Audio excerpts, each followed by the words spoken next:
This Torah class is brought to you by TorahAnytime.com. Zoom it in and we're going to go. Yeah. Okay, welcome back everyone. So every year we have a Tu B'Shvat Tish. So this is basically our, in lieu of our extravagant and very elaborate Tu B'Shvat Tish, this is what we have tonight. We have a rimoin, we have a pomelo, and we have 2 apples, and echad hamarba ve'echad hamamid u'vavad she'chavin liba l'shamayim. In fact, the story goes by a particular Tu B'Shvat Tish. The Rabbi gave out Peiros, and there was a guy in the back he didn't get. There wasn't enough fruits to go around. So the Rabbi said that the Ikar Peiros, Elu dvarim sha'adam oichel Peiros sehem ba'olam hazeh v'talmud Torah keneged kulam. The Ikar Peiros is limud haTorah. So I want to share with you a thought on Tu B'Shvat. I said it over on Shabbos, but expanded it a little bit today as well. Rav Moshe Wolfson in his Sefer says over from his father that who knows what is the Kriyas HaTorah that we read on Tisha B'Av. The Kriyas HaTorah of Tisha B'Av. What do we read on Tisha B'Av? Anyone remember? We read from Parshas Va'eschanan. Ki soilid banim uvnei banim. Now, the week of Tisha B'Av is always the week of Parshas Va'eschanan, right? Because the Shabbos after Tisha B'Av is always Va'eschanan. The Shabbos before is Devarim, the Shabbos after is Va'eschanan. So the reading of Tisha B'Av is from the Parsha of the week. It's interesting that the laning, it's not from the beginning till Sheni, it's sort of the middle between Sheni and Shlishi. And his father explained as follows, that the Parshios that come out during certain zmanim of the year have the hashba of that time of the year. In other words, a parsha that is read close to Pesach, let's say Tzav and Shmini, those parshios have in it the hashba of Pesach. The parshios that are read at other times of the year have the hashba of that time of the year. Now, Hashem knew that the parsha of Va'eschanan is the parsha that's read when? On Tisha B'Av. So therefore, the Kriyas HaTorah, in other words, if we're going to read from any other parsha, then Tisha B'Av is going to affect that parsha. So that when we read that parsha, we're going to have the hashpa of that zman. In other words, if the Kriyas HaTorah of Tu B'Shvat, of Tisha B'Av would be Echveis, Parshas Noach, then next time we lay Noach, we're going to have influences of Tisha B'Av on it. So Hashem didn't want Tisha B'Av to influence any other time of the year. So therefore the appropriate Kriyas HaTorah for Tisha B'Av is Va'eschanan, this, because anyway we're laning Va'eschanan. Anyway Va'eschanan is the week of Tisha B'Av. In other words, whenever you lane a Parsha, that Parsha has in it effects from that Zman of the year. So Hashem saved us, so to speak, by giving us a Kriyas HaTorah of Va'eschanan on Tisha B'Av, because otherwise we didn't want Tisha B'Av affecting any other Zman of the year. So from here we see a Yesod that the Parsha laned at a certain time of the year is very much connected to that time of the year. So we could examine then Parshas Boy and Parshas B'Shalach, which are always the sandwich Parshios of Tu B'Shvat, and try to understand what do Parshas Boy and B'Shalach have to do with Tu B'Shvat. There's nothing in Boy about Tu B'Shvat, there's nothing in B'Shalach about Tu B'Shvat, but the hashpa of Tu B'Shvat must be felt through the Parshios of Boy and B'Shalach. There's nothing anywhere about Tu B'Shvat. Oh, we're going to see. So it's a very interesting question. This question we've spoken at many times, that the Netziv brings down the opinion of the Bahag, that the name of the second book of the Chumash is called Chumash Sheni. We know that the other books of the Torah have different names. Parshas Sefer Bereishis is called Sefer HaYetzira, Vayikra, Teiras Kayanim, Bamidbar, Chumash HaPekudim, Devarim, Mishnah Torah. And for some reason, when it comes to Shemais, the Bahag did not come up with any creative name. He didn't even call it Shemais. He just called it Book 2, Wow, brilliant. How did he ever come up with that name? He doesn't call Bereshis book 1, he doesn't call Vayikra book 3, he doesn't call Vayikra book 4. So why is Shemais called book 2? Another interesting ha'ara is, if you look in the Haggadah Shel Pesach, we find, after listing the 15 matanos that HaKadosh Baruch Hu gave Klal Yisrael, he took us out of Mitzrayim, and he killed the firstborn, and he judged their gods, and he gave us their money. We say, alachas kama v'kama, all the more so. Toiva, kefula, umechupelas. All the more so God did for us a double and two-layered toiva, that he gave us this. He took us out of Egypt, and he brought the Makos. In other words, the Baal Haggadah is saying that all the miracles of Yetzias Mitzrayim were kefula umechupelas, double-layered. How were the miracles of Egypt double-layered? What was double? What was layered about the miracles of Egypt? So we've said over in the past, from Rabbeinu Bechaye, in at least 6 places, that even though we tend to think, when we read the Parshios of Va'era, Boy, and Beshalach, we think, what are we doing? We're remembering ancient history. God brought blood on the Egyptians. He brought frogs on the Egyptians. He brought hail on the Egyptians. We think we're remembering past history, but we know the Navi Micha says, Ki mei tzeischa me eretz Mitzrayim, just like I took you out of Egypt, arenu neflois, I will do miracles to you. In other words, Yetzias Mitzrayim is a paradigm and a pre-enactment of all the future miracles Rebbeinu Shalom is going to do to us when He redeems us lavai. In other words, when Mashiach comes, God will wipe out the enemy with blood, with frogs, with lice, with wild animals, with plague, with orov, with dever, with shchim, with boils. In other words, the Makos in Egypt were the pre-enactment, the trial run for all the miracles that would occur before Hashem redeems us. Rabbeinu Bechaye says even that we're going to go through a desert. Rabbeinu Bechaye says there's going to be a Kriyas Yamsuf before the Mashiach comes. Rabbeinu Bechaye says an amazing thing. How many dates were given in Mitzrayim as to when the redemption will happen? So one, it was 210, it says, and then it says 400, and it says 430. And while we were in Egypt, we could not wrap our heads around reconciling these numbers. In fact, the Bnei Ephraim left 30 years early. They thought the 430 were up already, right? The Bnei Ephraim left early. And then when they finally left, they were able to reconcile, 210 in Egypt, 400 from the birth of Yitzchak, 430 from the Bris Bein HaBasarim, right? In Daniel, 3 dates are given to the coming of the Mashiach. 1375, 3 different dates. Says Rabbeinu Bechaye, if when the numbers are given and we know what the numbers are and we still don't know how to reconcile it until God takes us out, certainly the numbers in Daniel, which we don't even know what the numbers are, we don't even know what number it's saying, we will not be able to reconcile and figure out how to calculate these numbers until the Mashiach comes. But everything that happened will repeat itself. And this works well with the Shita of Archaim HaKadosh, that Moshe is Rashi Tevois, Ma Shahaya Hu. In other words, just like Moshe took us out of Egypt, he will be the Redeemer, La'asad Lavai.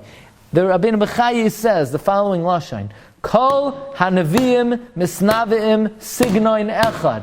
All the Nevi'im, prophecy in the same vein. He also says, Kol HaNeviim Maskimim Pe'echad. All the prophets agree unanimously that the way the future redemption will look will parallel the original redemption from Egypt.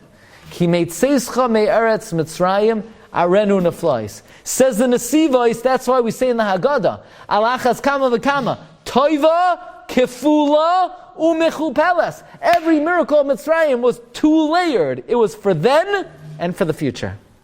It was for then, and it was a trial run to create. It was masei avos simin labanim. Don't go anywhere. Masei avos simin labanim for the future. In other words, Rebbeinu Shalom made the miracle then, and he used that as a paradigm and pre-enactment to be able to bring future redemption to the Jewish people. That's alachas kama v'kama toiva kefula mechupelas.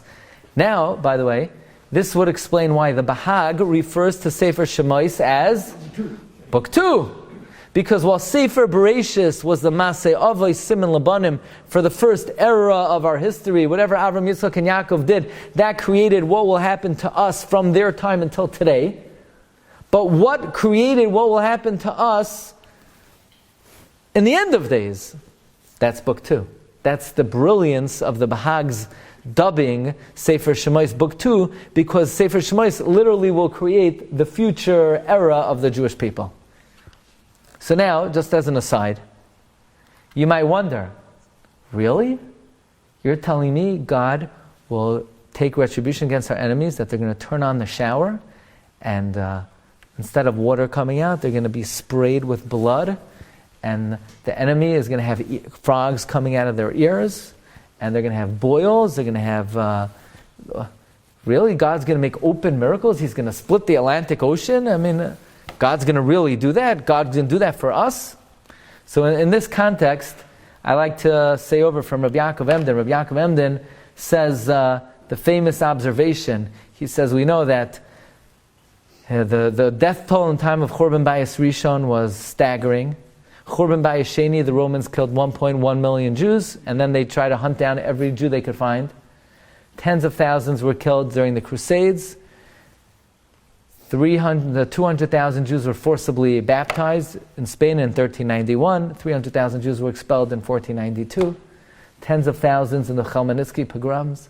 Says Rabbi Yaakov Emden that he says that Achar shes bainanti b'mamadenu ba'olam achar komash avru aleinu, thinking about the status of the Jewish people after everything we've traversed. Rabbois b'shanim, so many years. Anachnu am haGeula seh pezura, we, the exiled nation, the scattered sheep. Says Rav Yaakov Emden, Chai nafshi.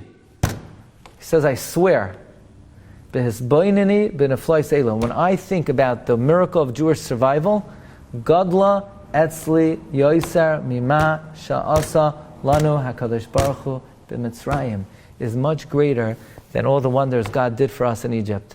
Says Rav Yaakov Emden, and he's writing this, in the 18th century, that when he thinks about the miracle of Jewish survival in the 18th century, it's a much greater miracle than the Exodus. So if you wonder, and by the way, if Rabbi Yaakov Emden wrote that in the 18th century, what would he say today after a Holocaust, after everything that's transpired in the last 250 years? Rabbi Yaakov Emden would say it's a miracle that ein kol malach u'berio yachal l'shayar. So if you wonder, will God perform a miracle for us on par with the Exodus? Pal, God's already performed for us a much greater miracle, and that is the fact that we're still alive and kicking. That's a much greater miracle. So, here it is. These events of Parshas Boyim B'Shalach, we're not reading about past history. We're reading about it because this is, so to speak, the handbook of what the future redemption will look like. Now, I ask you a question. We know, and this would explain, what we're saying would explain, we know, the Gemara says, it's machlokes, when will the redemption happen? Rabbi Lezer says the redemption will happen in Tishrei. Rabbi Yeshua says redemption will happen in Nisan. Rabbi Yeshua says, B'Nisan nigalu, B'Nisan asidan ligal. Who do we paskin like? The Ran says we paskin like Rabbi Yeshua, B'Nisan nigalu, u'V'Nisan asidan ligal. When in Nisan? So the Rekeach writes, V'nemar ki fada Hashem es Yaakov u'gola miyad chazak mimenu baruch atah Hashem gal Yisrael, 15 words. B'tes vav b'Nisan nigalu u'b'tes vav b'Nisan asidan ligal. Just like God redeemed us on Pesach the first time, He'll redeem us the second time. Coincidence? Of course not. Masei Avos siman labanim. It's kefula u'mechupeles. The redemption of Egypt was double layered. You think you're reading about Boyim B'Shalach for what happened 3,300 years ago. You're reading about Boyim B'Shalach to understand what's going to happen tomorrow. Be'ez Hashem, this coming Nisan, haba aleinu l'taiva. You're not reading about. The reason why we have a mitzvah to remember Yetzias Mitzrayim every day of our life is not to remember past history. It's in order to anticipate upcoming events. The most important thing you have to tell your children, they're coming attractions for the Jewish people.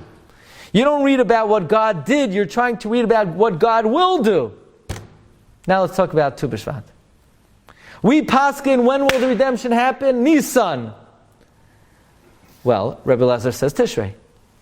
Rebbe Lazar says the world was created in Tishrei. Rebbe Shiur says the world was created in Nisan. Now, the world was created in Nisan. Adam Arishon was created on Aleph Nisan. When did God say, let there be light? 6 days earlier, Chafei Adar. So really, the first day of creation, according to Rabbi Shiur, who we paskin like, is the 25th day of Adar. Fine. That means, L'chaira, says the Kloisenberger Rebbe, the first day of the process of redemption will be Chafei Adar. Now we have a principle that whenever God brings something into being, He conceives of the idea how much earlier? Arboim yoim koidim yitziras havlad bas kol machrezes v'yimeres bas playing. God conceives of, you have someone who's an embryo, God conceives of their zivug 40 days earlier. Conception is always 40 days before. So if the beginning of the process of Geula is Chafei Adar, then the conception of the idea is 40 days earlier, says the Kloisenberger Rebbe, Tu B'Shvat. On Tu B'Shvat, as the sap rises in the tree, it arises in the mind of God to redeem the Jewish people. That, ask the Kloisenberger Rebbe, why don't we say Tachran on Tu B'Shvat? Tu B'Shvat's not what's happy about Tu B'Shvat? The Meiser year is over, so now you start taking off Meiser of a new crop. What's so happy about that? It's just a line of demarcation. The Simcha of Tu B'Shvat, it's the Yom Tif of the Mamish, the seeds of Geula, the beginning of redemption. Now, that means, right now, tonight, we hope it is rising in the mind of Kodesh Brichu, Ligal Es Yisrael. So what Parshios would be most appropriate to bookend Tu B'Shvat in? This is the Chiddush that we didn't say on Shabbos. What Parshios would be the most appropriate bookends to book and to sandwich Tu B'Shvat, the day that God conceives of the redemption, the Parshios that speak about the redemption of the Jewish people, namely Boyim B'Shalach.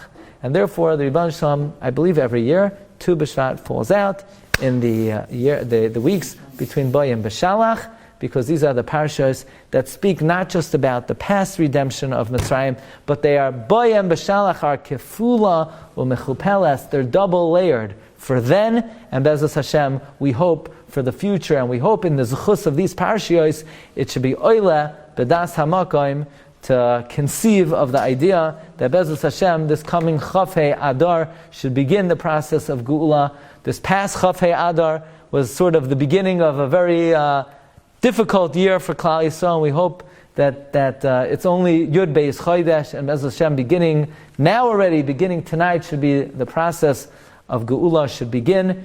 And maybe that's why Chazal say that at the Yam Suf, Klal Yisrael would stick their hands into the water and they would pull out Peiros. Maybe also a remez to Tu B'Shvat being part of the Geula of Klal Yisrael. We should be Zoicha to the Geula Shlema, B'bi Askal, Tzedek, Mehera V'Yameinu, Amen. Shkoyach. You've just experienced another Torah class brought to you by TorahAnytime.com.